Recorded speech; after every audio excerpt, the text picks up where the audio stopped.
is Amanda Razani, and I'm here today on Digital CxO speaking with Samantha Hurst. She is a co-founder and mental health coach of One Minding. And I'm also here with Dom Ryder. He is an official spokesperson for Cult DAO, as well as the CEO of Vemp Studios. How are y'all doing today? Very good, thank you. How are you? Wonderful. Glad to be here speaking with you both on an important topic. Can you share a little bit about your history and your business, Samantha, and then likewise, Dom? Yeah, absolutely. I've been around mental health for around 10 years.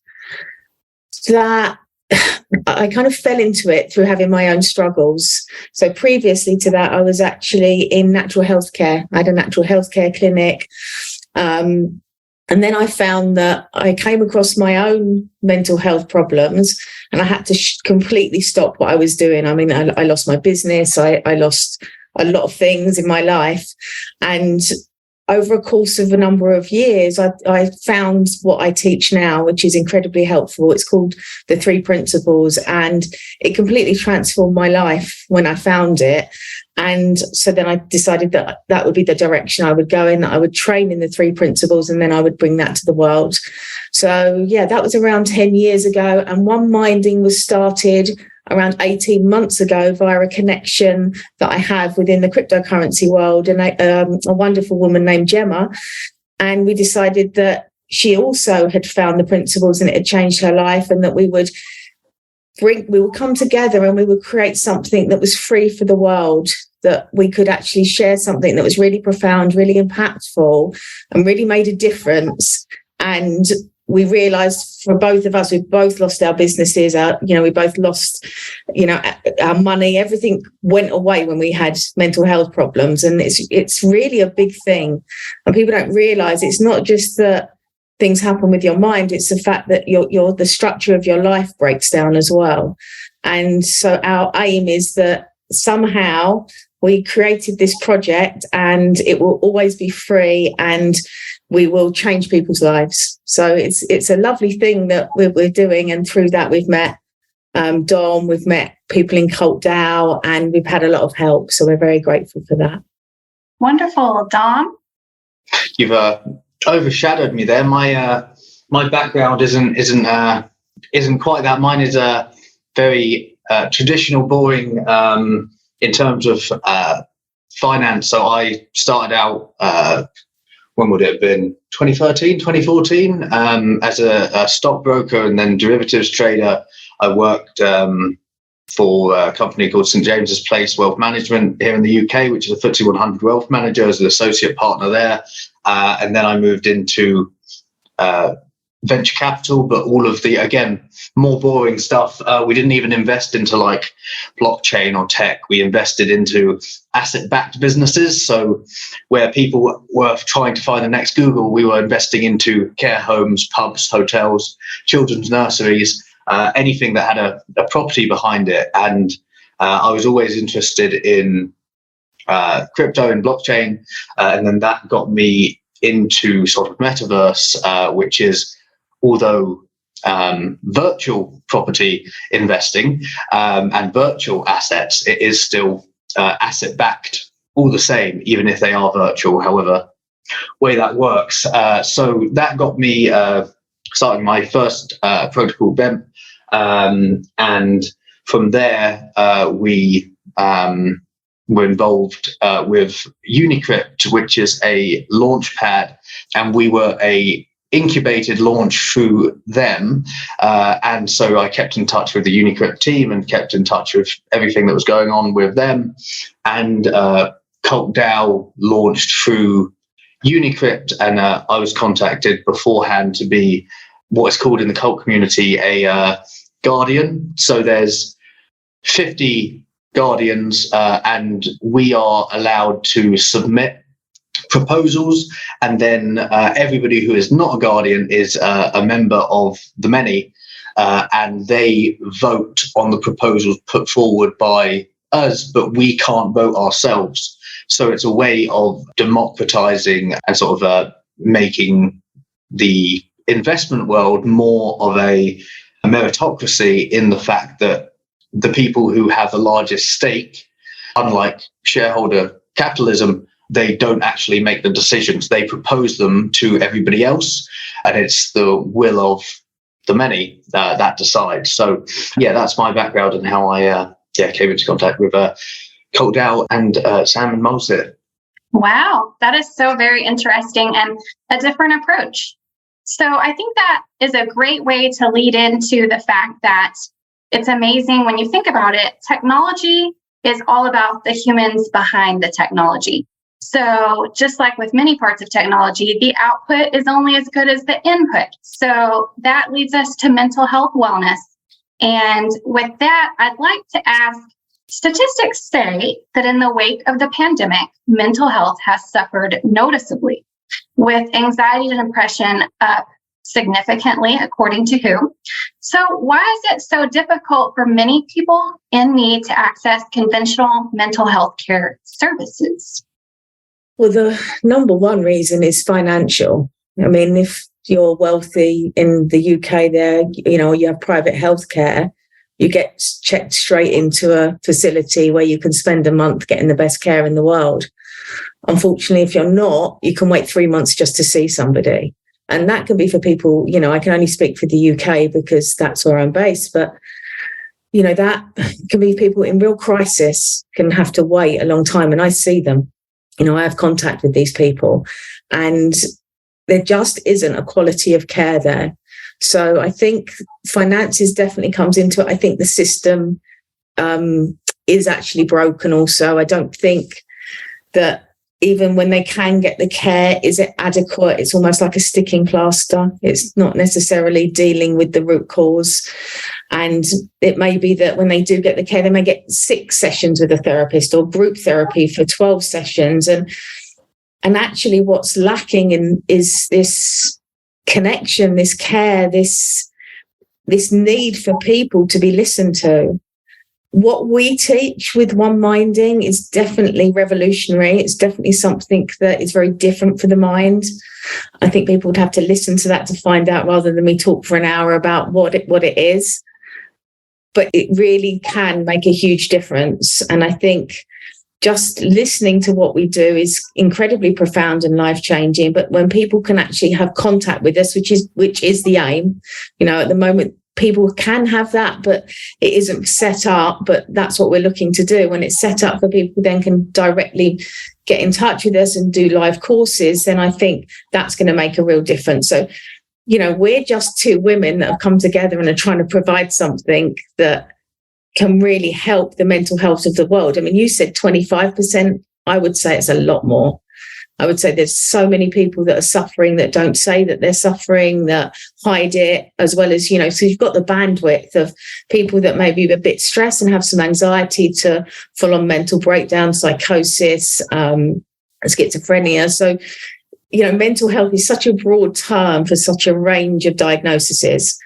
So I think what we're looking at is, yes, we're bringing that to the world, and how we can grow that. We've been very, very lucky to be, connected to Cult DAO, to Vemp, because they are helping us do that. But we know that it can be bigger and it can be better. So I think that, the main priority is a system that's broken and finances that aren't there for the people that need it.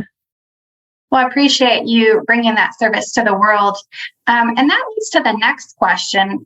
With the advent of all this amazing, fast-moving technology and the digital transformation that the world is going through right now, as the new generation of the internet, Web 3, is introduced, decentralized technologies that are democratizing many services that were not accessible before have become available. One obvious example is the disruption of traditional banking services like lending.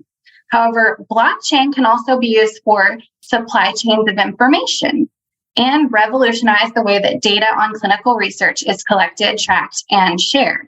So can you comment on how this can better serve patient healthcare? It's good to have a blockchain question that isn't just based on speculation, as that's what crypto has mainly been known for, as well as, decentralized finance, DeFi. one of the main problems that's been facing the industry is the fact that, it's synonymous with, this person bought Bitcoin this year and now it's worth X, Y, Z. And so much emphasis is put on speculation and the financial element of it. And you escape the actual full-on revolutionary concept and revolutionary technology behind it, which is blockchain and distributed ledger technology. In healthcare specifically, the one that sticks out the most is decentralized file storage. So there's a few protocols that are very good with this. One of them, in fact, is called Filecoin, funnily enough. We're not an imaginative bunch in terms of crypto. You've got Bitcoin that mines bits. So what do we call it? Bitcoin. Filecoin, we do file storage. What should we call it? Filecoin. There we go.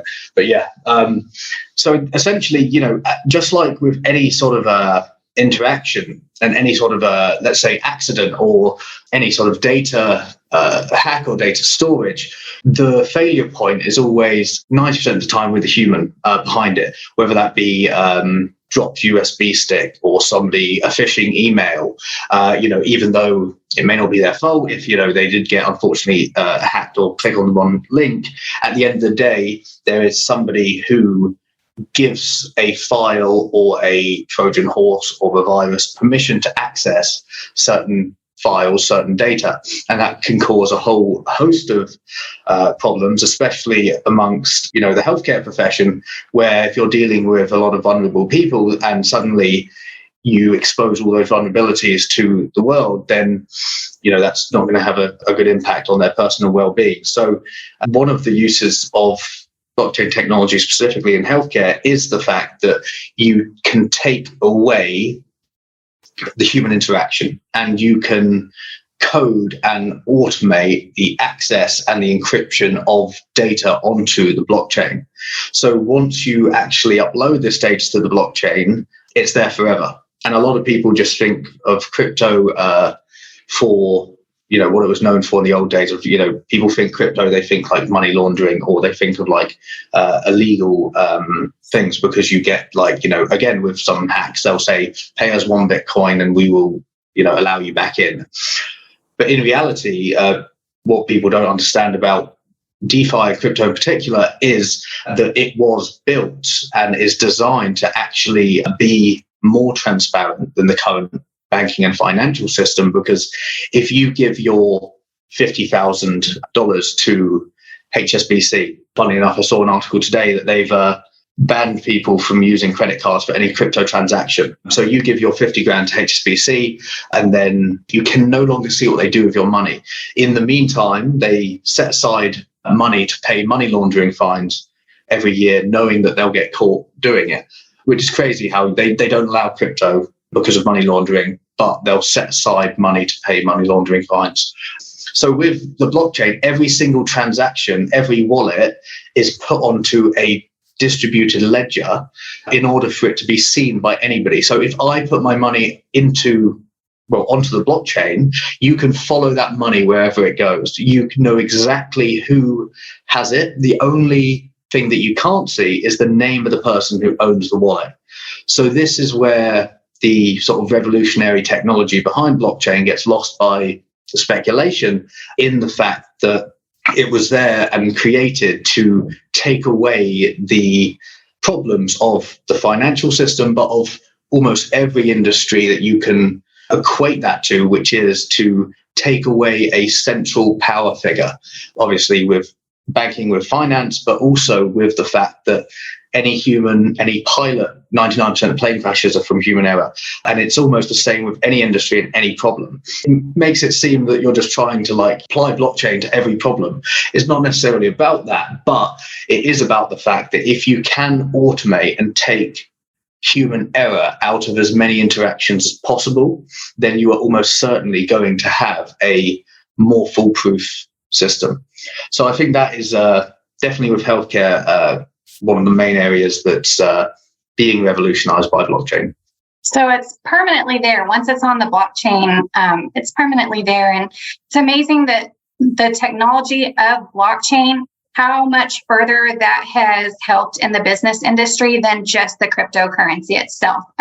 It's really that technology behind the cryptocurrency that I feel is making huge waves across many industries. So among the technologies that are enabling mental health services for free to a mass audience, I think of two particular that seem to have great potential. One is AI-based coaches. We're hearing so much about AI these days. And while it is clear that a real person can adjust to their clients with more sensitivity, these robot coaches are nonetheless surprisingly effective in helping people to rethink their problems by using a question and answer approach that promotes the development of a client's self-reflection skills. And then the other one is instruments and podcasts that address real-life crises from their audiences, like a kind of mass coaching session. And I know podcasts are just growing and growing by the day. So can you speak to these innovative services? Yeah, AI I don't really know lots about. I would say I'm sure it could help up to a point, but as I said earlier, I think the lack of connection, I think we've all become so separate. So I think when you really touch base with someone within the aspect of them suffering mentally, there's something in that human connection that is incredibly powerful. So I'm sure there is up to a point where they could be beneficial, but when you're dealing with people, I'm really looking to where we bring more people together, we connect more as humans, not less. So it's probably not a direction I'd look at as beneficial for what we were doing, but never say never, you never know. But the podcast is our area. That is actually what we do. We get online, we speak every week. We cover different topics. We have questions, we have guests, and we've found that it's such a great way to share with the world because, I should have checked before we came on, but I think it's like we've been listened to in 104 countries now. So this message that we want to get out there, we know the ripple effect of it. And we know that really for us, it was the absolute best way to do it. And what we're finding is the growth from that is, it's exponential, but there's times where it really grows very quickly, and we're kind of like, we don't actually know what that point was. What was heard that has suddenly kind of set it off into a bigger audience, to more people. But we know that if we stay on this track, that this growth will actually be able to help others, because not only are they listening to us, when they hear it for themselves, they can share it with others. So, what we teach is really interesting. There's a simplicity to it that it can really reach people in a way that, just telling them what to give. We don't give instructions or prescriptions. We give them a description of the human experience and how the mind works. And it's an insight-based program that we used. So I think that insight, when someone gets it for themselves, then we know that then they're living from that space and that they can share. So we see it. It's if you look at the web and how it kind of it goes out into the world, it can touch everybody. Absolutely. So that's our vision. It's there's no one that it can't touch by doing it in this way, because we never know who's listening to us. Yes, it really is one of the best ways to reach the whole world very quickly. So as a result of the pandemic, governments and healthcare systems were quick to remove regulations and enable remote delivery of mental health services. However, as a result, the growing shortage of mental health care providers only became more evident. In the US, 61% of psychiatrists are nearing retirement. What other ways that we have not yet addressed do the new digital technologies provide to multiply the reach of accessible mental health care? Yeah, well, I always wonder what the means is to the end, as in, in the UK specifically, the emphasis from the government is always on addressing mental health, and everybody, especially in like corporates as well. I remember my old VC, they would have like mental health ambassadors, and they would have all of these individual sessions and people coming in, but there was always a certain part of me that, maybe it's because I'm a pessimist, there was always a certain part of me that just thought, well, if you didn't put everyone under so much stress, you wouldn't need that, would you? So there's always a certain element of how many things can be effectively, a short-term solution is plastering over these things when sometimes you're not necessarily getting to the root cause of the problem. I mean, in terms of like how technology can actually increase that reach, and speaking about the blockchain element specifically, you have the concepts that you saw coming out late 2021, maybe even as early 2022, where you had these move to earn concepts, and just like how play to earn was incentivizing people to game and to earn from actually playing all of their games like Axie Infinity, you had Steppen come out as sort of the very, very first, which would literally pay people to go running.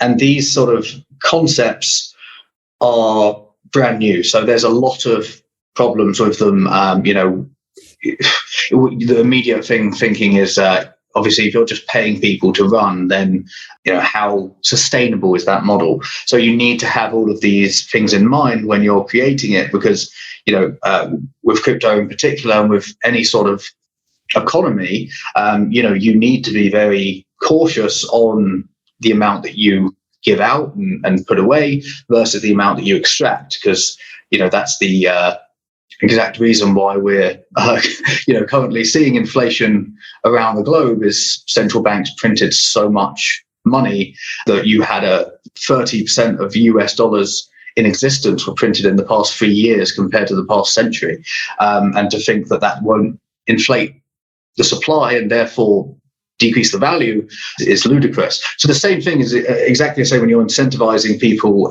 to do any action, whether that's look after their mental health, physical health. You are effectively designing an economic model that is going to work for everybody. And nobody knows economics. People just have the best grasp of it. If everybody knew economics, everybody would be making so much money on like the stock market or crypto or on all of these things. It's also almost a pseudoscience that it doesn't exist, the economy. It's just a concept that we live by. What is money? What is fiat versus blockchain? Deflationary, etc. So there's certainly innovation to be had. There's no perfect sort of formula, but by all means, incentivization structures have gone a long way to broadening those horizons. But, there's going to be many learning curves and many pitfalls along the way, because, it's a science, it's an art, it's all of the above in terms of getting these things right. But again, that's a very human element of blockchain tech. Yes. And real quick, we don't have a lot of time left, but I'd love to get your input about where do you think things like the metaverse fit in and virtual reality? Do you see mental health services being offered within a metaverse platform anytime soon? I think so. But I mean, you would also argue that's very much on my point of if people are getting affected by too much screen time, being on their phones too much, to offer mental health services on their screen is a bit like, well, but at the same time, people learn in different ways. We can't just, have a sweeping, screens are evil or metaverses are evil. It's such a new concept that people aren't even aware of what is good or bad in a metaverse gaming in a VR world, but people do learn in different ways. And if you have the ability to learn in a three-dimensional world and interact with, for example, so if we could sit in and rather than having a Zoom call, we could effectively be sitting on a couch opposite each other, full, three-dimensional, then after a while with VR, if you've ever tried one of these headsets, you do forget and you then go back into it. And if you're able to forget, then you're able to fully relax, and your body and mind is tricked into being in reality. And that's how sort of the VR works. So certainly there's definitely questions on the means to the end, but I think it will very quickly become normalized, and I'd be surprised if we didn't see it.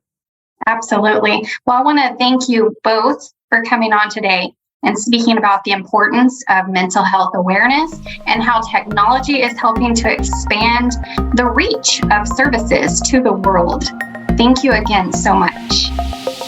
Thank Welcome. you. Thanks for having us.